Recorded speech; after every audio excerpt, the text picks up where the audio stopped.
Let me mention this note to you. The link to faculty evaluations was sent out either last night or this morning, and as I mentioned a minute ago, the guy who sent it out immediately got 300 not deliverable because they're in boxes full of messages. So if you don't check your RadarNet email regularly, you really should, because you may be missing some important things, and you'll be one of those people that come up the day before classes and go, but I was never told blah, blah.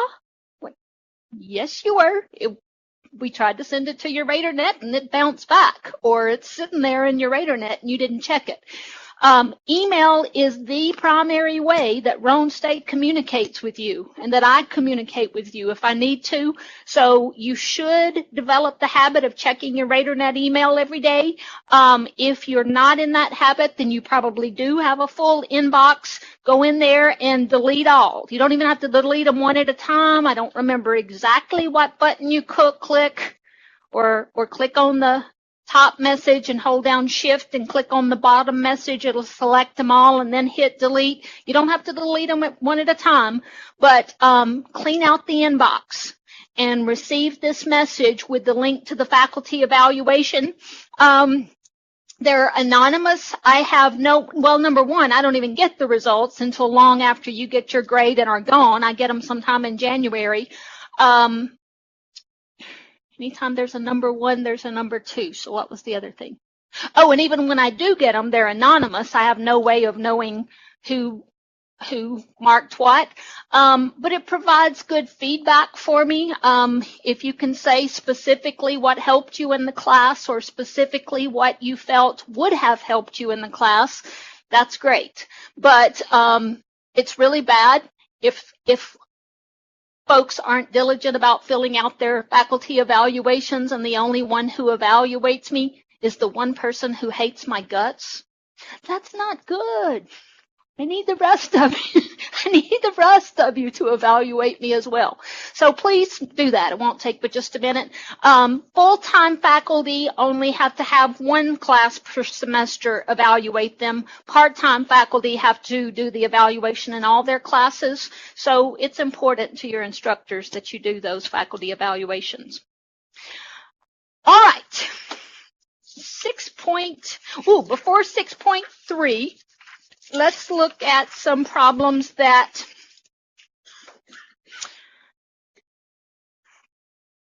Luttrell gave me.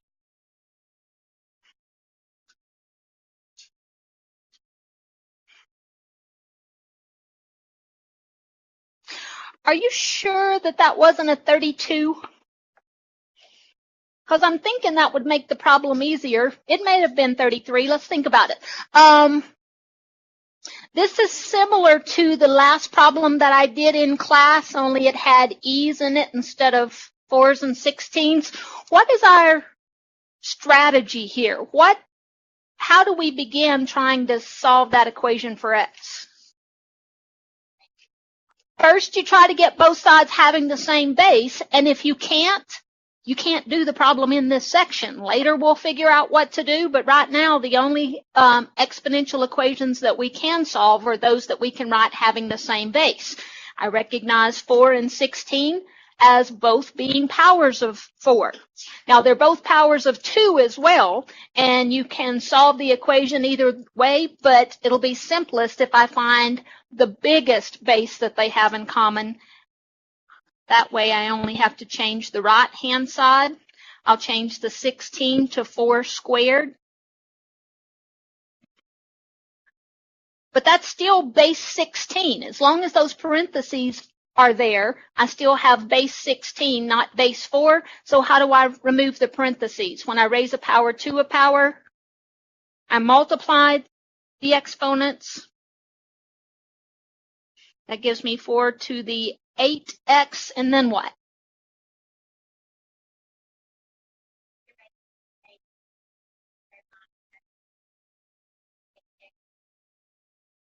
All right, and you're thinking way ahead. If you get both sides being a single exponential expression with the same base, you can take the bases off, set the exponents equal to each other, and then ask yourself, what kind of equation is that?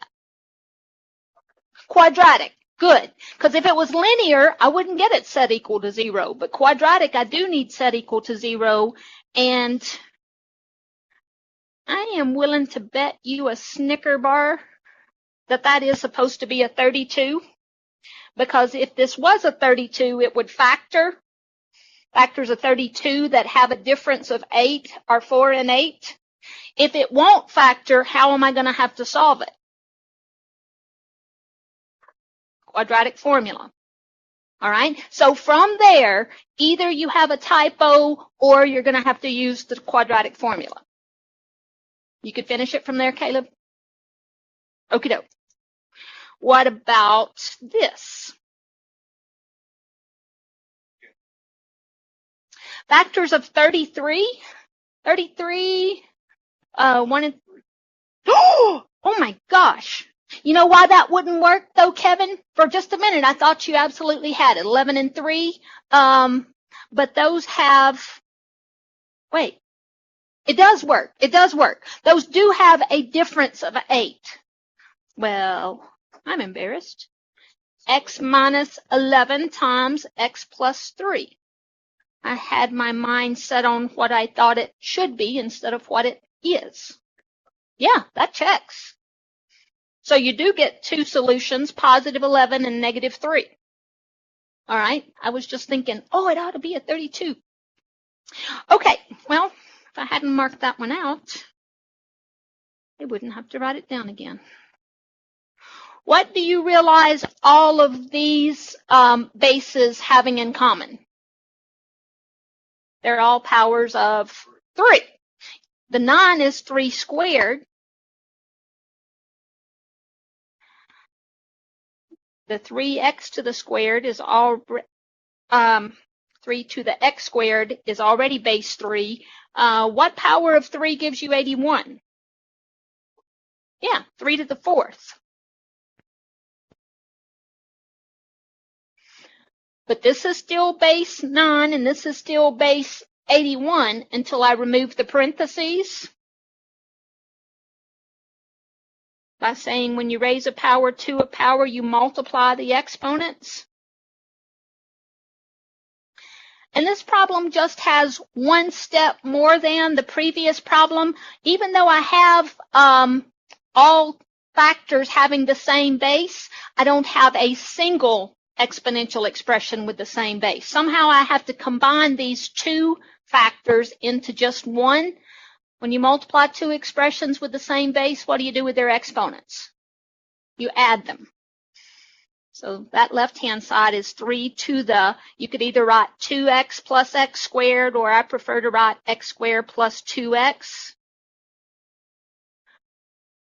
And from there, it's just like the previous problem. You can take the bases off, set it equal to 0, and it'll factor.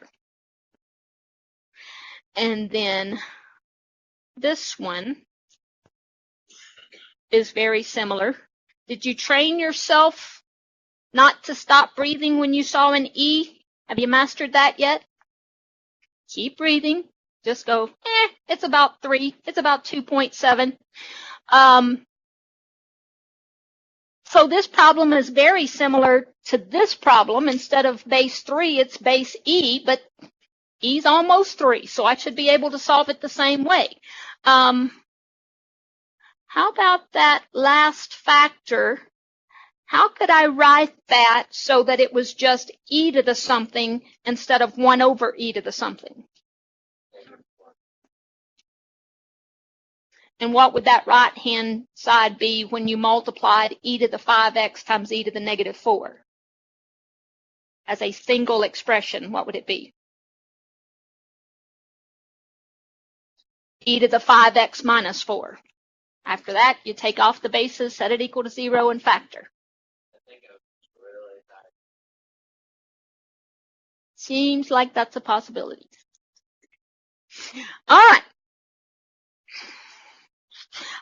The only problems that I did not have time to do yesterday, or whenever that was, Monday. What is today? Wednesday? The only problems I didn't have time to do Monday were the Word problems, they're only word problems because they have words in them, but really they're just a formula that you plug a number to or into and punch on the calculator. Did you have any problems with those? Anybody not yet comfortable with their calculator? All you have to do is bring your calculator to class every day so that if you're having trouble using it, whether it's the fabulous frontward calculator or the cursed backwards calculator, or today I discovered, or I was reminded of the third category of calculators, which is Casio. But if you're having any trouble, I can help you with it in class, and make sure you bring the calculator you've been practicing on to take the test, because calculators can work very differently. If you're taking a test with a different calculator than you've been using in your homework, it may be disastrous. All right, let's talk about 6.4.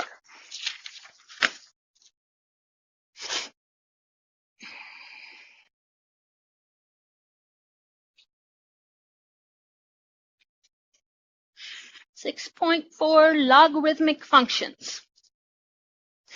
Now, logarithms are one of those things that some folks feel like only geniuses get. You have to be a genius to get logarithms. No, you don't. You just have to have somebody explain logarithms to you well. Every time you have learned to do something in math, you turned around right after that and learned to undo it. The first operation that you learned in kindergarten, first grade, was addition. And then right after you learned to add, you turned around and learned how to unadd, and you called it what? Subtracting.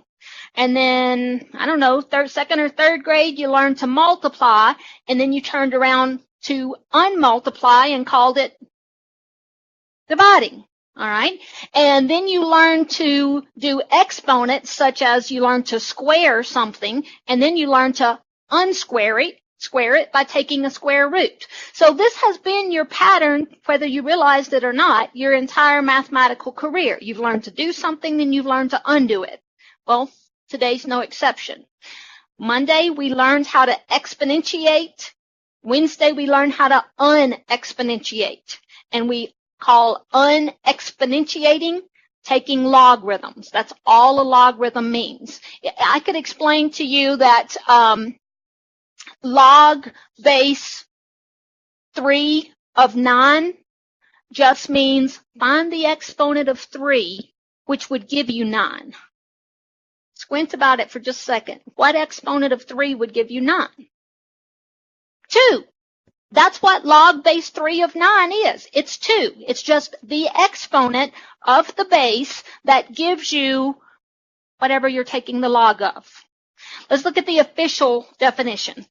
For all real numbers y and all positive numbers a and x, where a is not equal to 1, think about those restrictions for a second. That's the same restrictions we had in 6.3 dealing with exponential expressions. We said we're only going to use positive bases not equal to 1.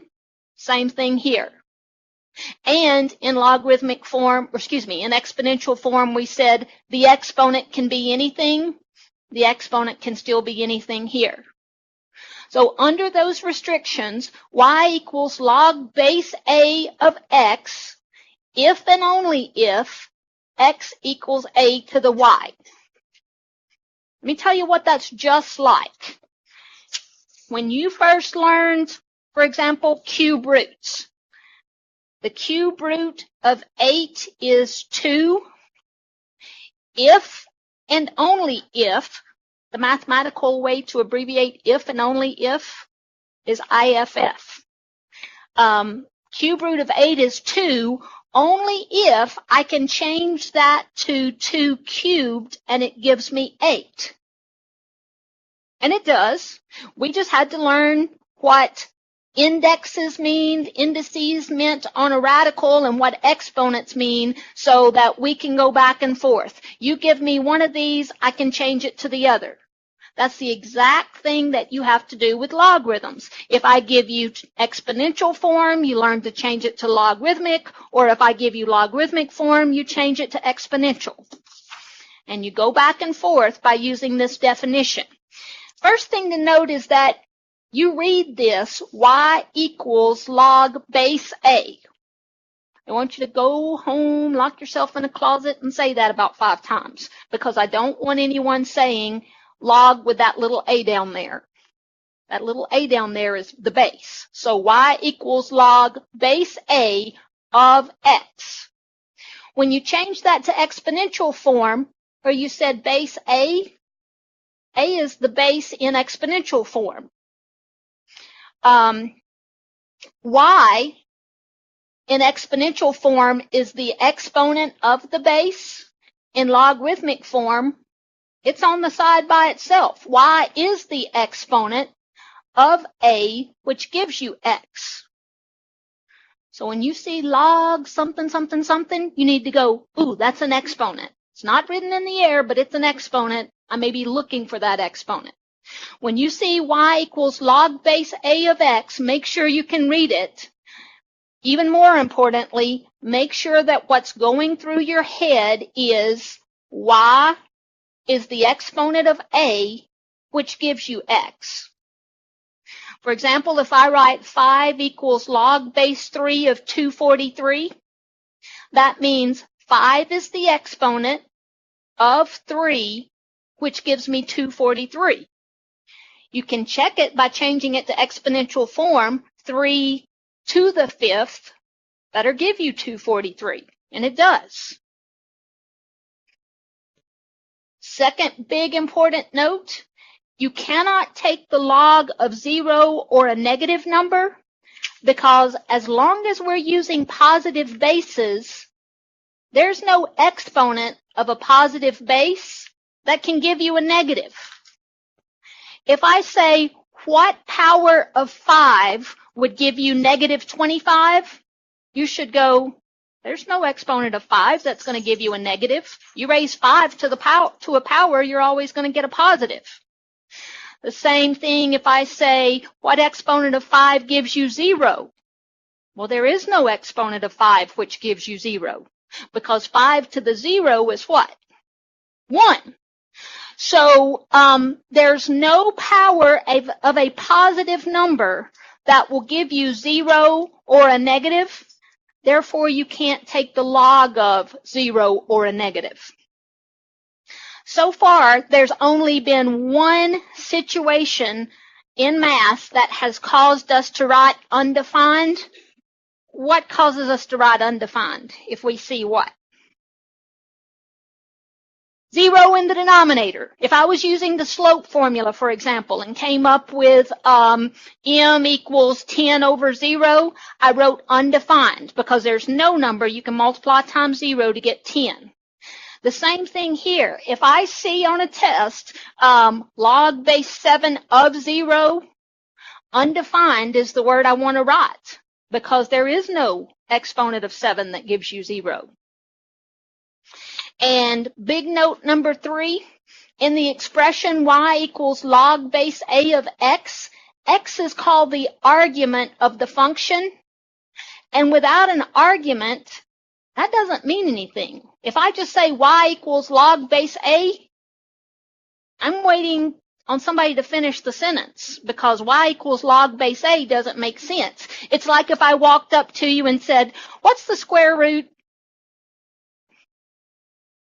I've got to say of something or that doesn't even make sense.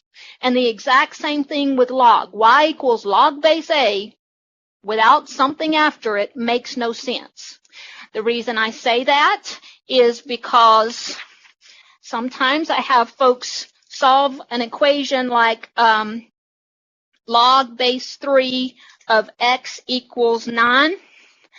I have folks who try to just divide both sides by log base 3 to get the x by itself. That's wrong on many levels. Number one, this is not multiplication, so you can't undo it by dividing. Number two, dividing by log base 3 doesn't even make sense because it doesn't have an argument. So you can't divide both sides by log. It just doesn't make sense. All right, let's practice. Examples 1 and 2, I give you exponential form and ask you to change it to logarithmic form. Number 1 is a true statement. 2 to the 5th is 32. To change that to logarithmic form, I'd have log, what's the base?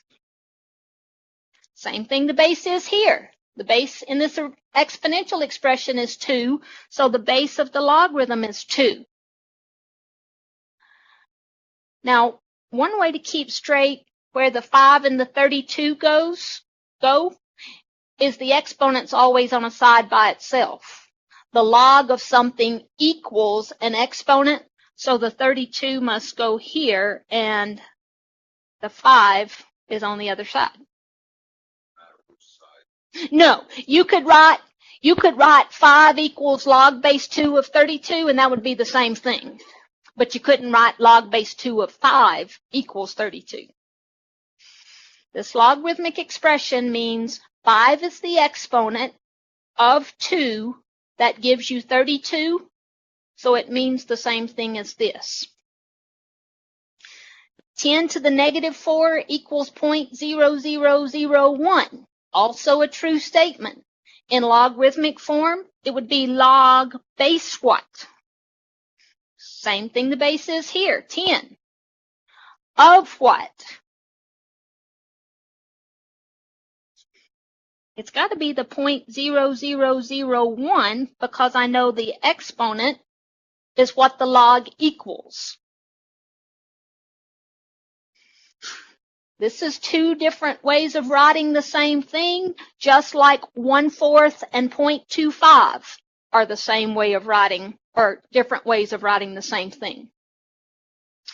What if I give you logarithmic form and ask you to put it in exponential form? Number 3, log base 5 of 5 equals 1.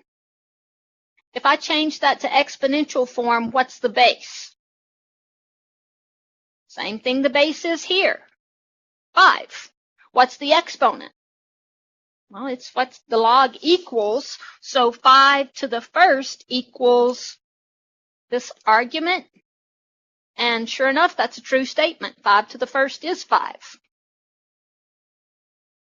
What about number 4? Log base 4 of 1/64 equals negative 3. In exponential form, what's the base? Same thing the base is here, 4. And what's the exponent?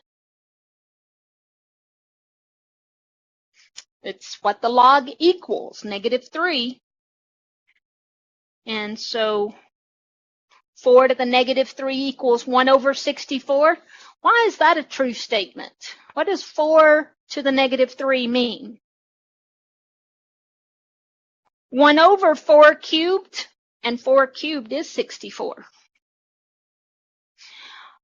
All right, 5 through 7 say find the value of each expression, and we're not picking up a calculator for this. We're just thinking what logarithm means. When I say log base 8 of 8, what I should be thinking is I want the exponent of 8, which would give me 8. What is the exponent of 8, which would give me 8?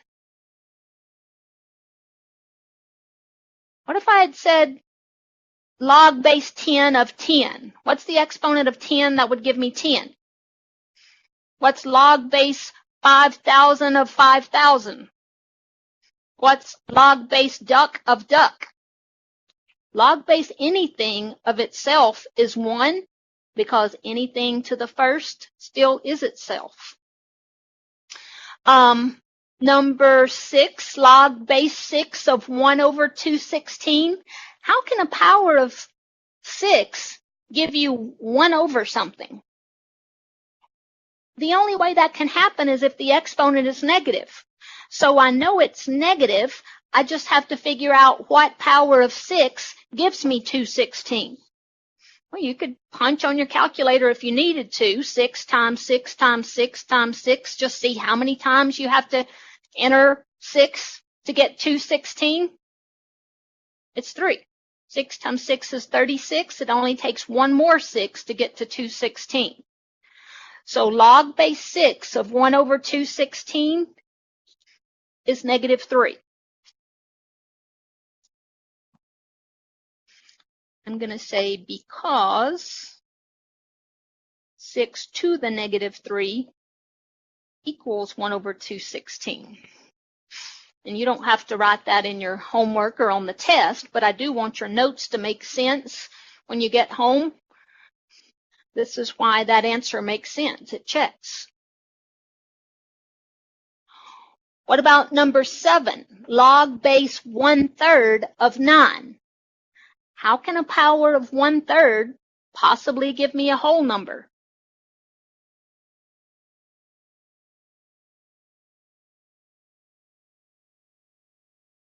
Yeah, if you have a fraction with a negative exponent, that flips the fraction.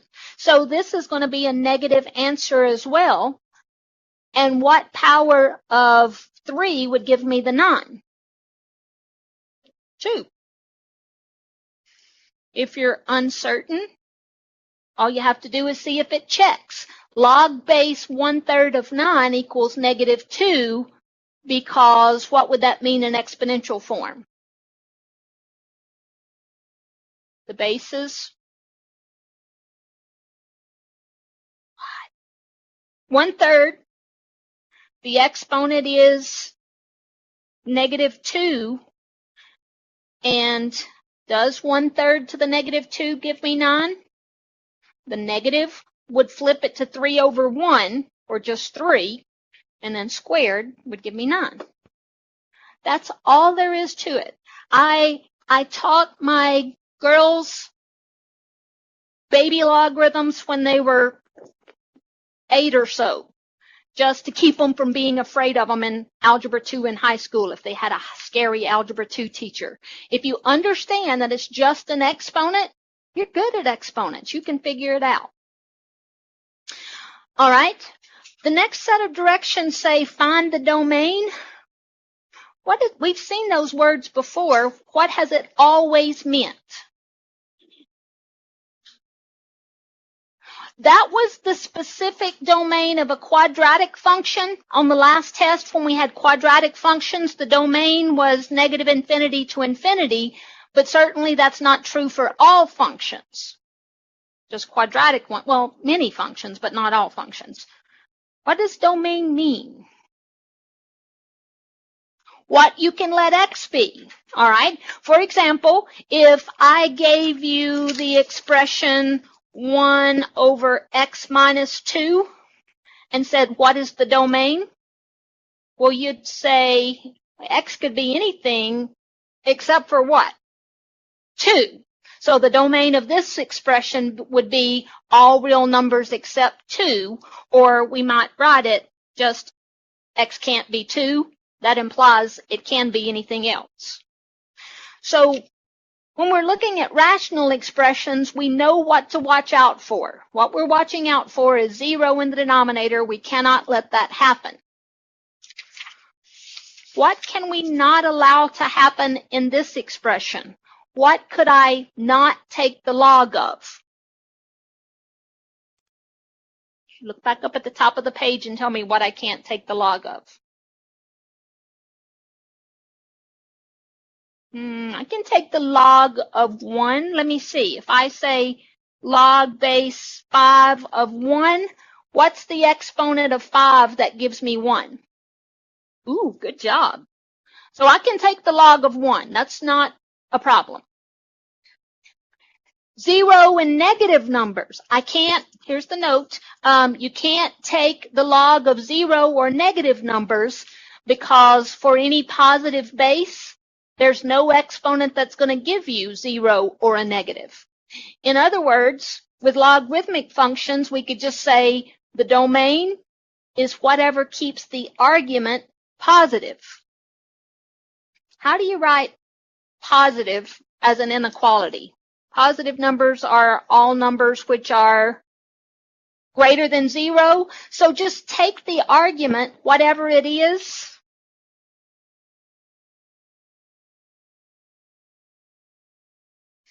and set it greater than 0, because that's what it has to be.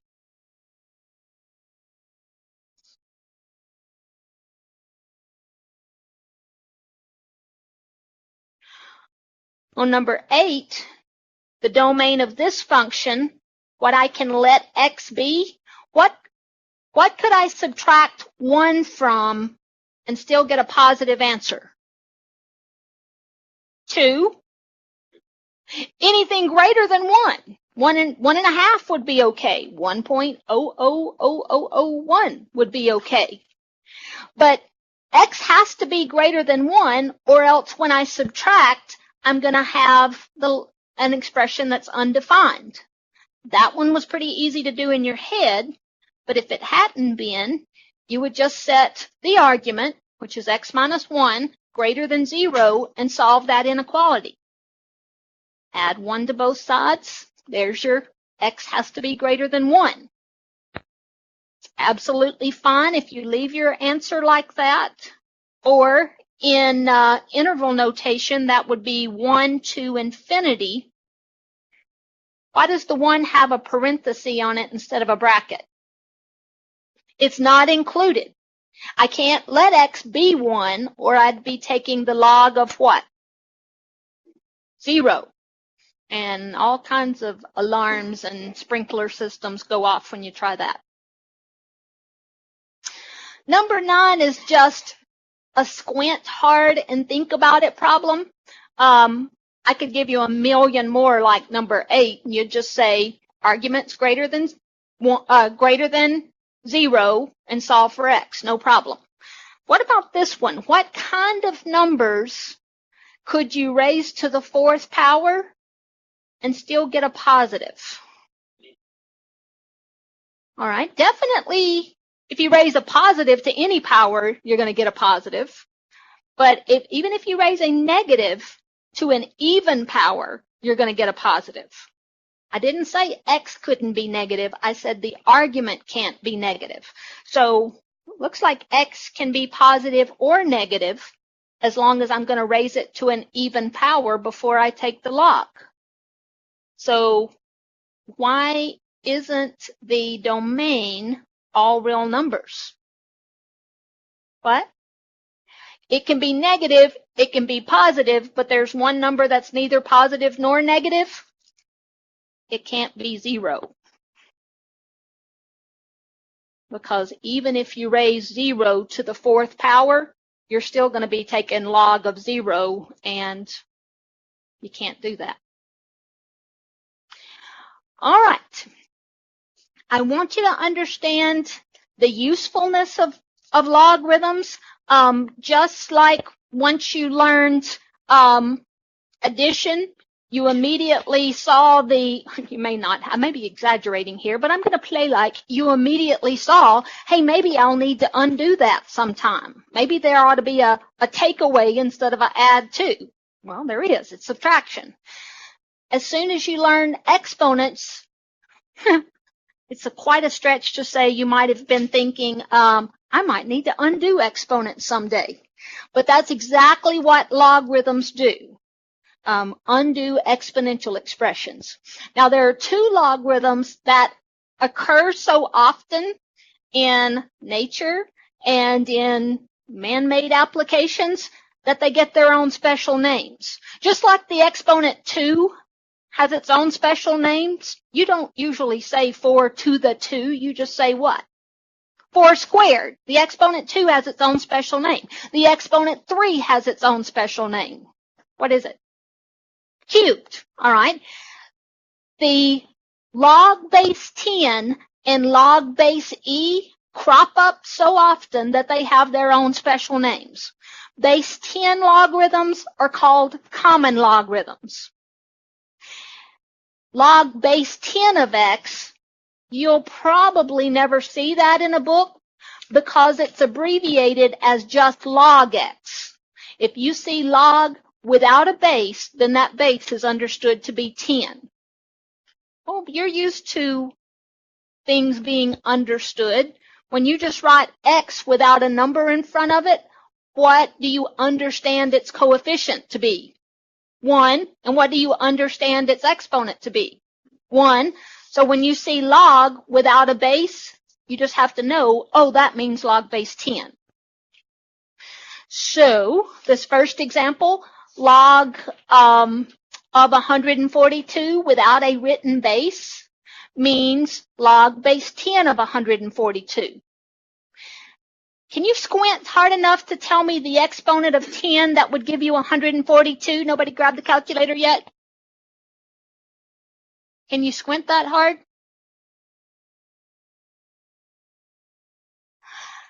I can't tell you exactly the exponent of 10 that would give you 142, but I can tell you what two whole numbers it's between. What two whole numbers would it be between? 2 and 3, because 10 squared is 100. That's pretty close to 142. 10 cubed is 1,000. That's way too big.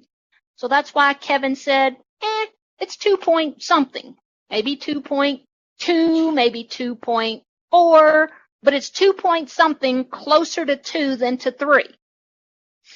The great thing about these two logarithms that occur so frequently, they have their own name. They have their own calculator button also. The log button on your calculator, the button that just says log and doesn't have a base, it's log base 10. So whenever you're evaluating log base 10, you use that button.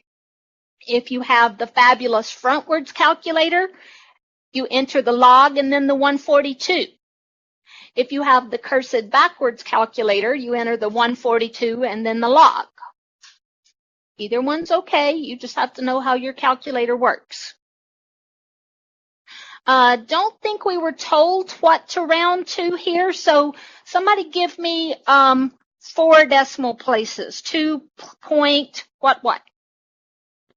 1522. Does anybody second that?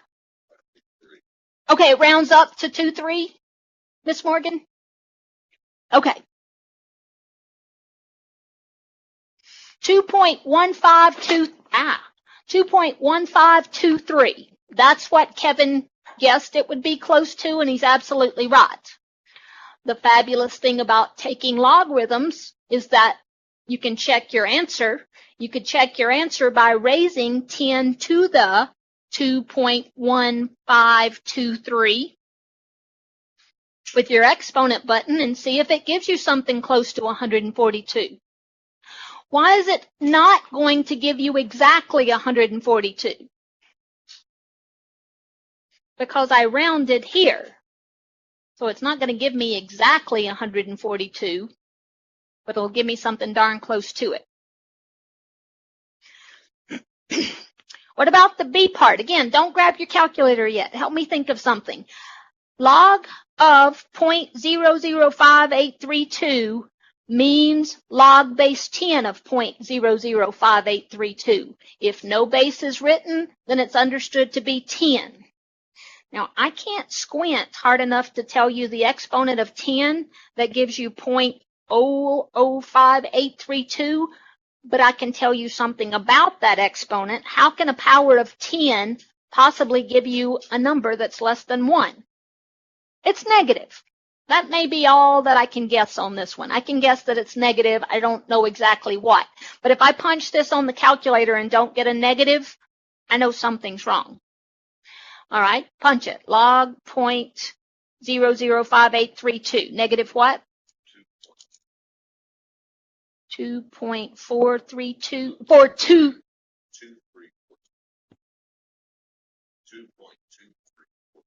Gotcha.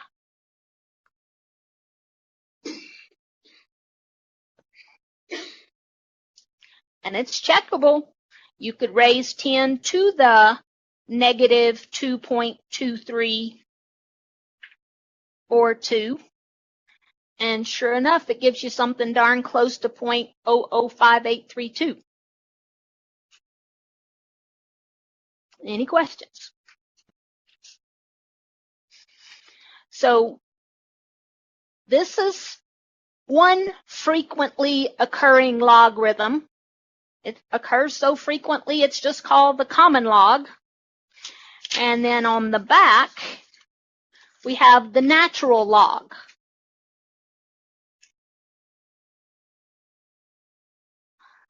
Base E logarithms are called natural logarithms because they occur in nature. I mentioned to you Monday that I bet if you've taken a biology class, you've seen an E in it somewhere, modeling some population. It could be the population of deer, the population of snails, the population of bacteria in a Petri dish. If you see any of those formulas in a biology book, the equation that gives you the number of bacteria after 5 hours is going to have an E in it.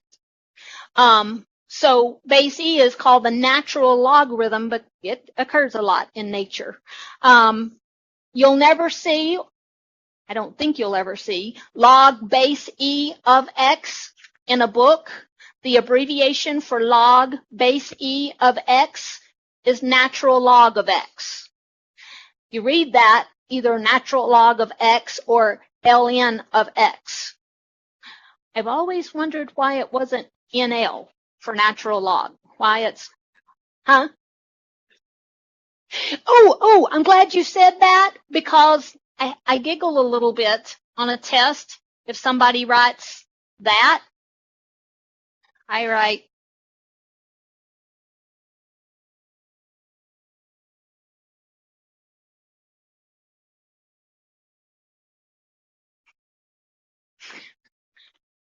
that is not N, it's LN.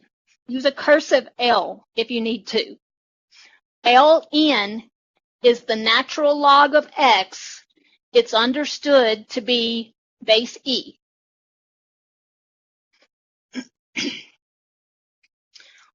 And you have a button for that on the calculator too.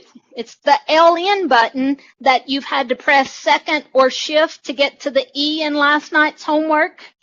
Now don't press second or shift. Just enter natural log and then the number, or cursed backwards calculator, the number and then the natural log.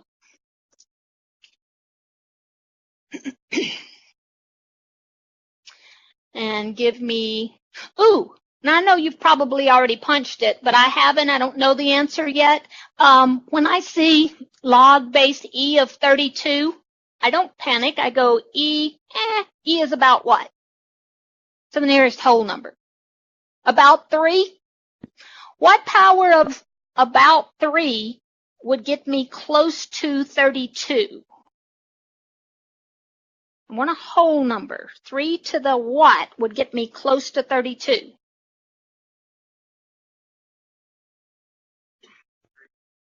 3 to the third would get me 27, and that's close to 32.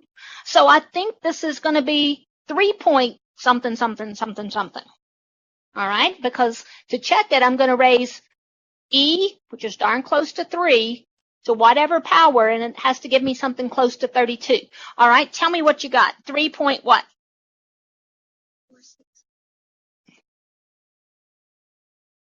Did I hear that correctly? Okay, 3.4657. And you can check it by using the E button, just like you did last night, E to the 3.4657.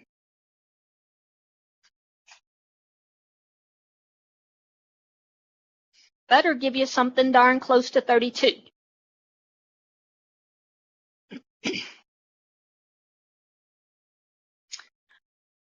The B part, natural log of 0.07. If E is close to 3, how can a power of 3 give you something that's less than 1? Yeah, any question I ask in this chapter, you have a 20% chance of being right if you just yell out, must be negative. All right? Doesn't matter what I ask, you got a 20% chance of being right if you just say, must be negative. Yes, a power of 3 that's going to give me something close to 0.07 has to be negative. So punch it on the calculator and give me 4 decimal places.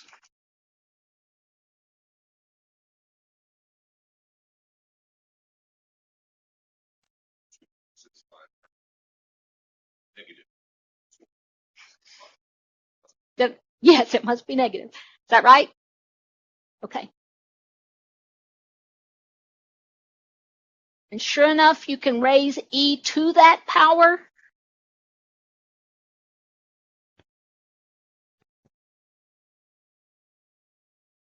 And it'll give you something darn close to 0.07.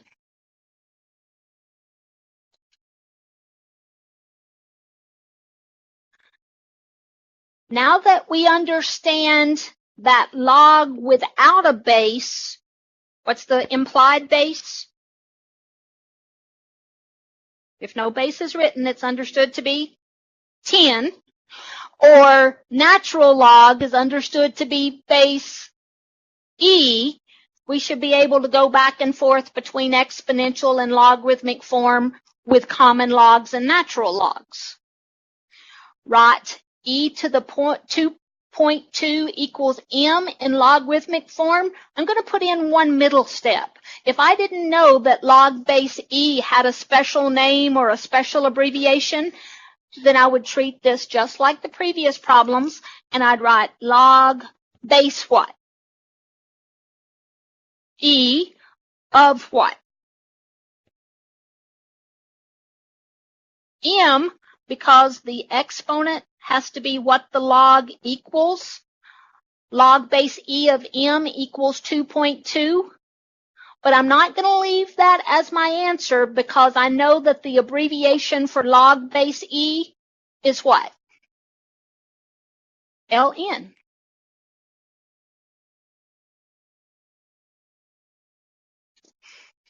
That's,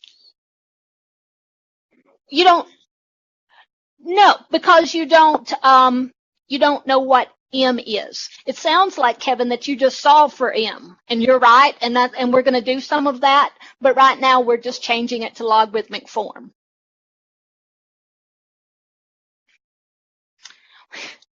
What about 24?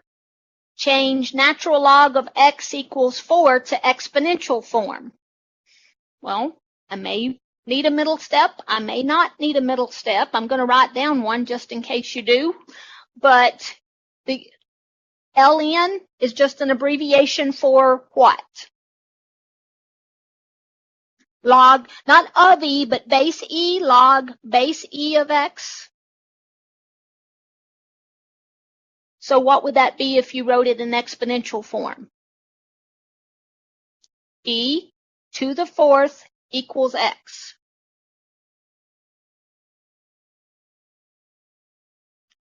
You could punch e to the 4th on the calculator and know what x is, but this didn't say solve for x. It just said write it in exponential form. Think about this. Don't grab your calculator yet. I want you to squint hard. I want you to develop these same wrinkles I have up here. Natural log of e cubed. That means the same thing as log base e of e cubed. And that means I'm looking for the exponent of e that would give me e cubed. What's the exponent of e that would give me e cubed?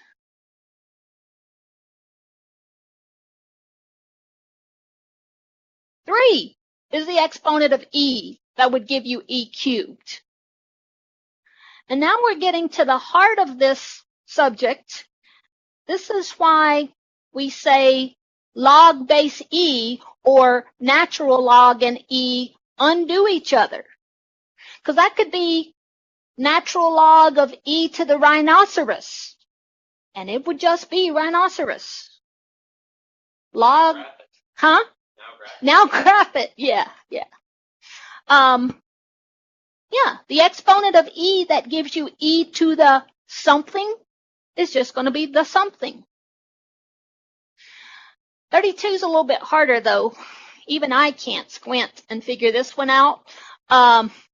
Even I, like, that's remarkable. I can't squint and figure out how to stop a leaky toilet. I don't think I can do this one in my head, though. So I'm going to say, let that be some variable, and then let's try to solve for the variable. Let's call that y, and try to figure out what y would have to be in order to make a true statement. Well, what would that be in exponential form? Change it to exponential form for me. Beautiful. 5 to the y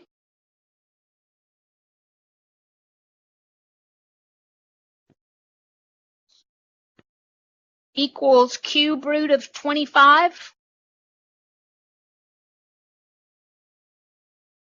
We just changed a logarithmic equation to an exponential equation, and we learned how to solve exponential equations Monday. If by some amount of squinting I can write both sides having the same base, then I can just take the bases off and set the exponents equal to each other. I can see that 25 is a power of 5, but what about that cube root? How do I change that to an exponent? Yeah, 1/3 is the exponent that means cube root. 1/2 is the exponent that means square root. We already know that. So 5 to the y equals 25 to the 1/3.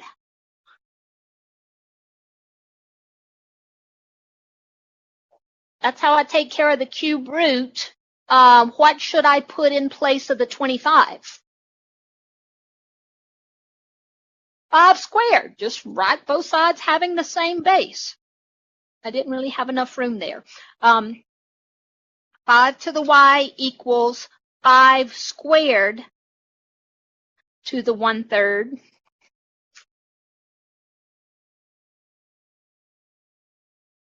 And then when you remove those parentheses, you'd have to say, when you raise a power to a power, you do what to the exponents?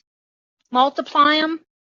So 5 to the y equals 5 to the 2/3. What would y have to be in order for that equation to be true?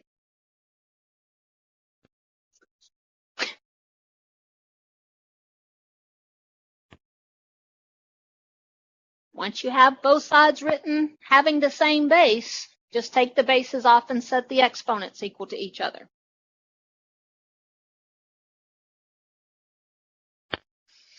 All right, maybe that's the hardest one in the homework. I think it probably is. Every time we've learned a new function, we've learned how to graph it.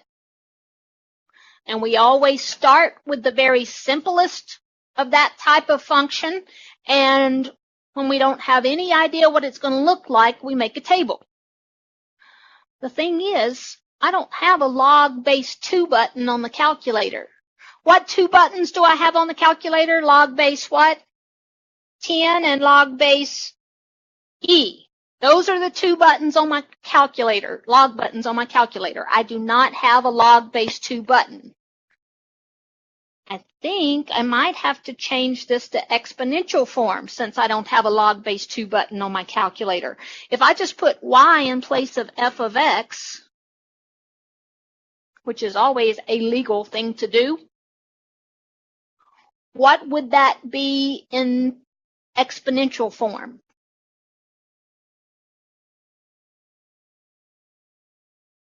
The base would be 2, the exponent would be y, and 2 to the y would give me x.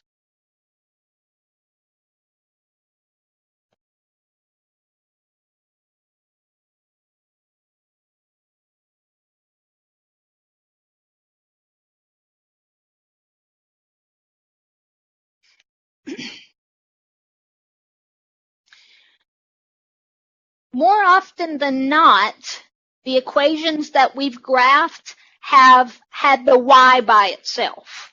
Y equals 2x plus 3, or y equals x squared. And when that was the case, we chose our x's, plugged them in, calculated the y's, and that was an ordered pair on the graph. Well, this has the x by itself.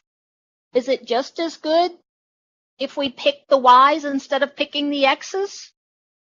Yeah, as long as we substitute in values for one variable to get the value of the other variable. So I'm going to choose my y's here instead of my x's. Eeny, meeny, miny, mo. I have no idea what this looks like, so I better not just choose 2 or 3 y's. I better choose several of them.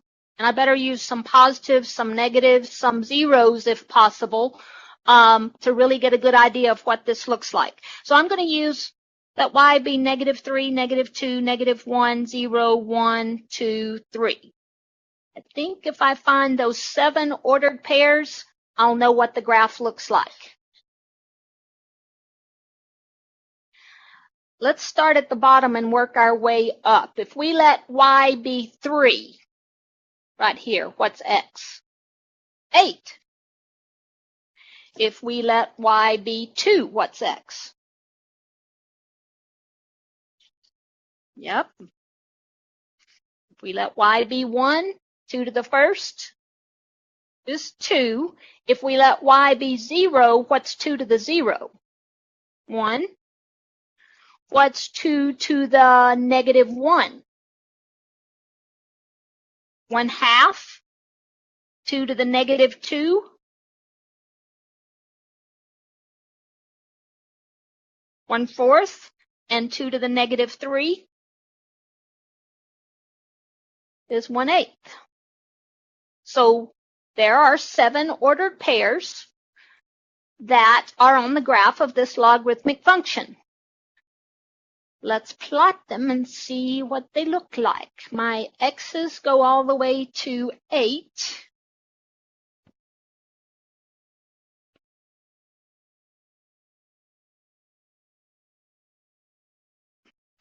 My y's go from -3 to +3.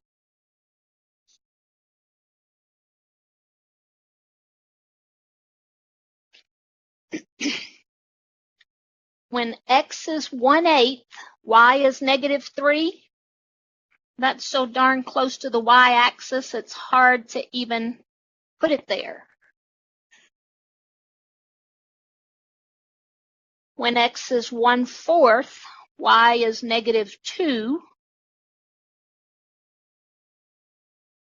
When x is 1/2, y is -1.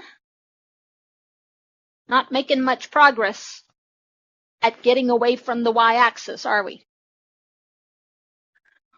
What about when x is 1? When x is 1, y is 0.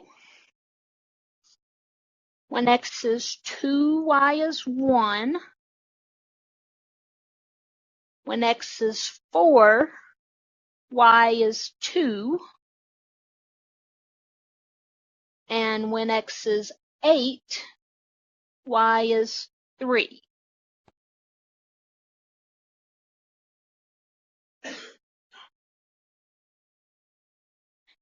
It looks like as our x keep getting bigger, our y's are going to keep getting bigger.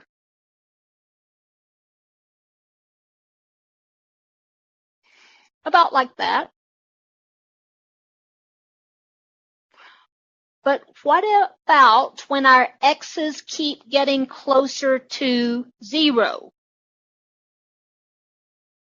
As our x's keep getting closer and closer to the y-axis, what's happening to the graph?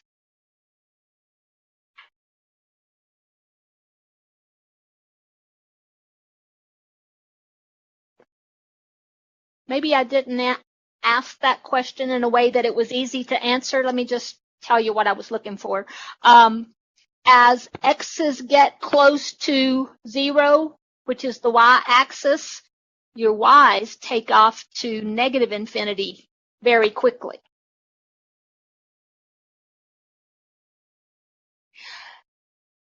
Is x ever going to be 0?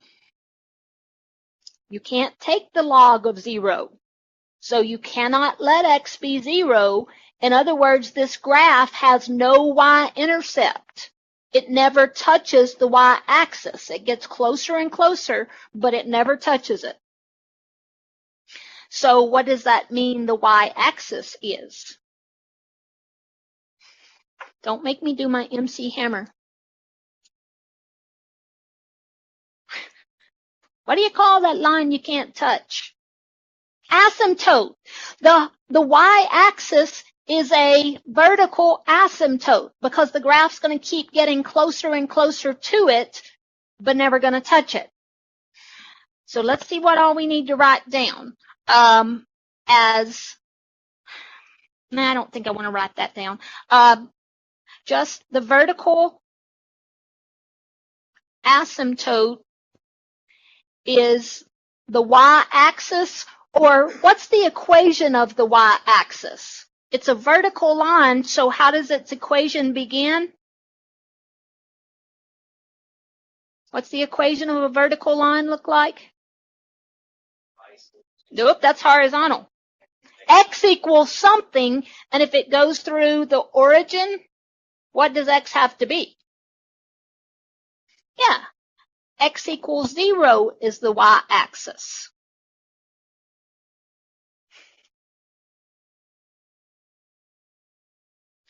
The other important thing I want you to know about this graph is its critical point.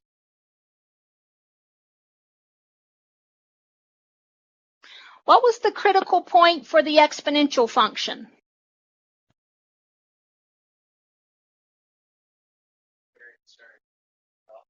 Yes, that's why we called it a critical point. What was the ordered pair that named that point?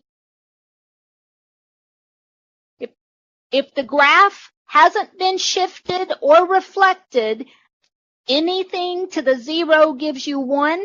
So the critical point of the exponential function is 0, 1. The critical point of the logarithmic function is 1, 0. That's easy to remember. Functions which undo each other are called inverse functions, and their ordered pairs are always just reversed. If one goes through 2, 4, the other will go through 4, 2. If one goes through 9, 7, the other will go through 7, 9. As a matter of fact, if you look at this whole XY chart and compare it to the XY chart that we did for the exponential function y equals 2 to the x, it's the same XY chart with all the x's and y's switched. So this is the graph of the logarithmic function, and I just want to show you the graph of the exponential function from Monday. I'm dashing it in because if I just say graph this, it wouldn't include the dashed figure, but that dashed figure is y equals 2 to the x. And I want you to see that they're just reflections of each other with respect to the origin. If you flipped this across the origin, you'd get the graph of the logarithmic function.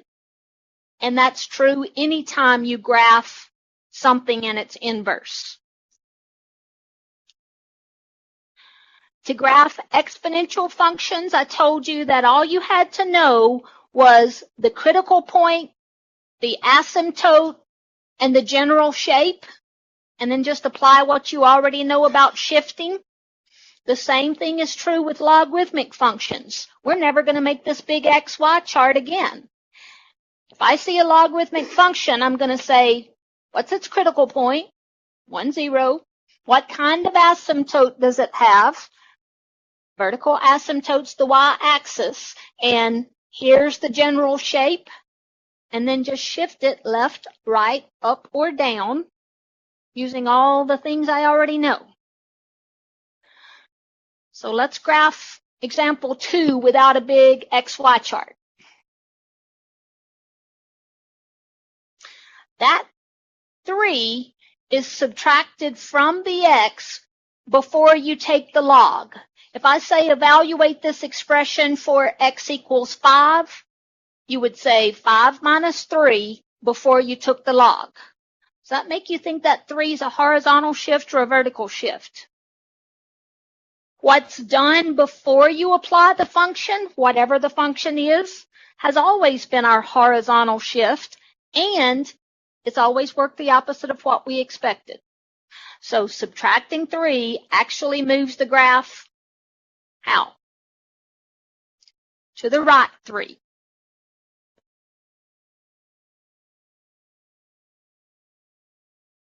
So the critical point normally would have been where? Without a shift, where would the critical point be? 1, 0. If I shift that over to the right 3, does that change the x or the y? Shifting it to the right is going to change the x. What is my new critical point? Instead of 1, 0, it's 4, 0.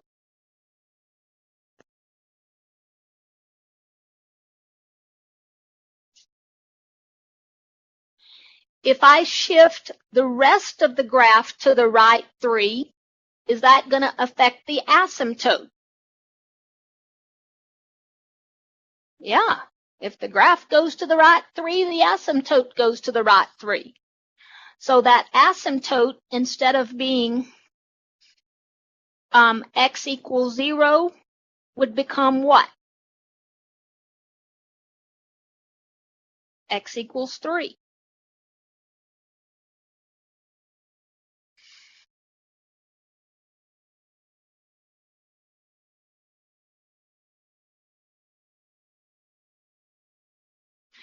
The asymptote is always going to be x equals whatever makes this argument 0, because that's what you can't allow to happen. You can't let x be 3 or you'd be taking the log of 0. That's why there's a vertical asymptote there to stop you.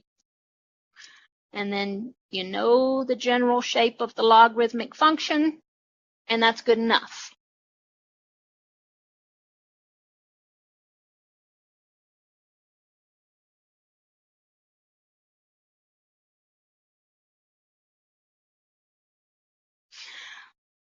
Remember Monday when we graphed y equals 2 to the x and y equals 3 to the x? What was the only real difference between those graphs? 2 to the x and 3 to the x. The bigger the base, somebody say steeper.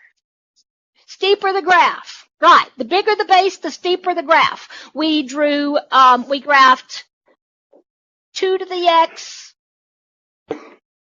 and then 3 to the x, looked almost identical, except for if we had done it on graph paper, we could have seen that 3 to the x was steeper than 2 to the x. Where was e to the x? Between those two and a little bit closer to 3 than 2, because e is 2.7-ish. So e to the x was right here. But again, if you hadn't done it on graph paper, you couldn't tell them apart. Same thing with natural log of x. It's not very different than log base 2 of x. It's log base 2.7-ish of x. So unless you use graph paper, you're not going to be able to tell whether that's log base 2 of x or natural log of x or log base 3 of x. They're all pretty darn similar. So what about example 4? Natural log of x plus 1. If I told you to evaluate that for x equals, say, 3, what do you think the order of operations would tell me to do? Take the log of 3 and then add 1, or add 3 plus 1 and then take the log? Yeah, unless that x plus 1 is in parentheses, x is the only part of the argument of natural log. So that 1 is added after you would take the natural log. Does that mean it's the horizontal shift or the vertical shift? Up 1. that critical point, which would normally be 1, 0, if you move that up 1, now it's 1, 1. Just put your pencil on 1, 0, and then go up 1.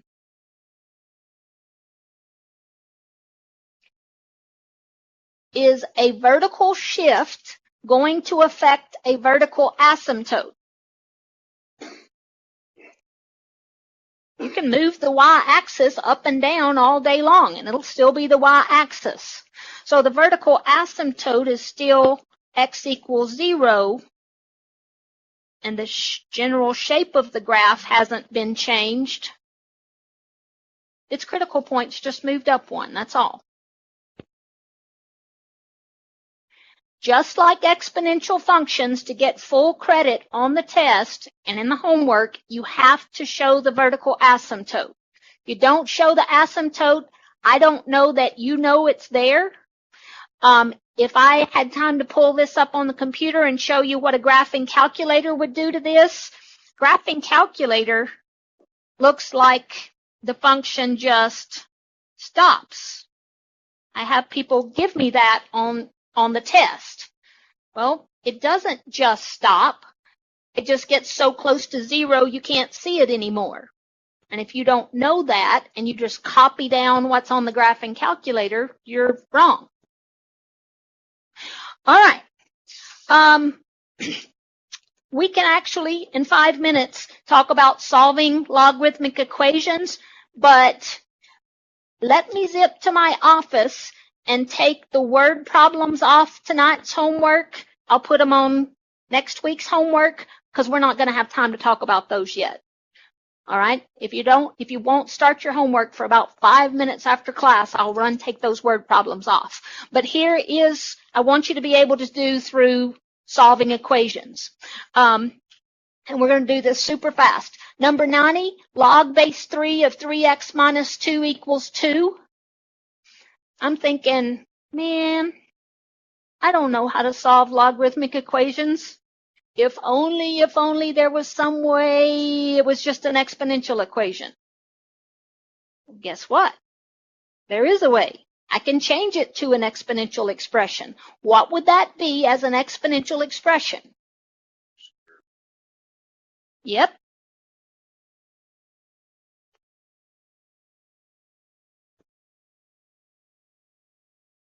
Change to exponential form, and that would be the base is 3, the exponent's 2. 3 squared equals 3x minus 2. That's just 9 equals 3x minus 2. And because we're in a hurry, I'm going to skip a couple steps and tell you that if you added 2 to both sides and divided by 3, you'd get x equals 11/3. So one way of solving logarithmic equations is just change them to something we're already good at, solving exponential equations. Number 92, if only it were an exponential equation. Well, there's an app for that. What is that logarithmic equation if you change it to exponential form? X to the third equals 1/8. Can you squint real quickly and tell me what you could cube that would give you 1/8? Not 2, but not -2, not -3. What can you cube? A half. 1/2 times 1/2 times 1/2 gives you 1/8. Now you could punch the cube root of 1/8 on your calculator, but small children in China would laugh at you.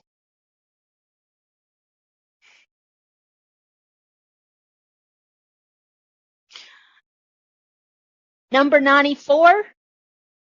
What do you know that natural log and e do to each other? I hate to say cancel because that sounds like hocus pocus, but they do undo each other. anytime you have natural log of E, remember rhinoceros? Natural log and the E undo each other and just leave you rhinoceros. So that is the same thing as just negative 2x equals 8. I'm going to say because natural log and E undo each other. Any self-respecting math book would say natural log and E are inverses of each other. That means the same thing. So x is negative 4.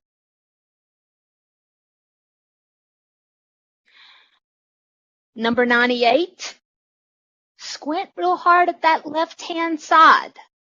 What is log base 6 of 36? If I just told you, evaluate that.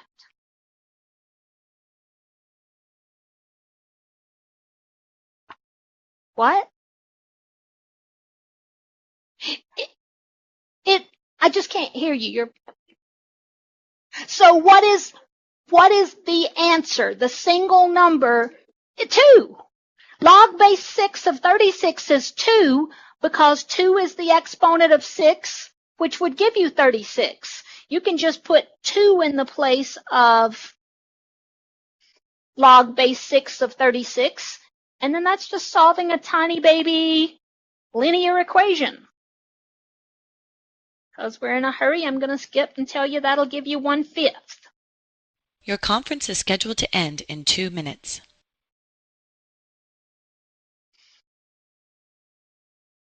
All right, last two super fast.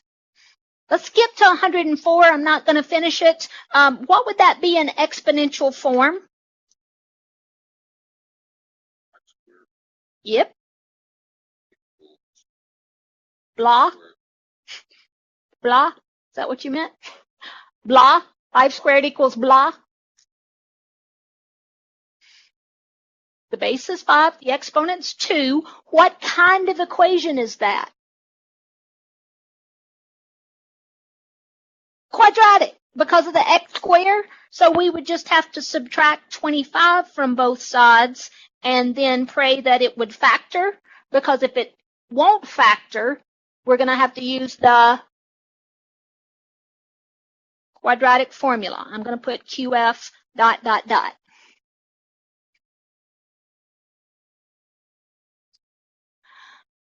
The last one, and I'm only squeezing that in my last 15 seconds because there's one just like it on the homework.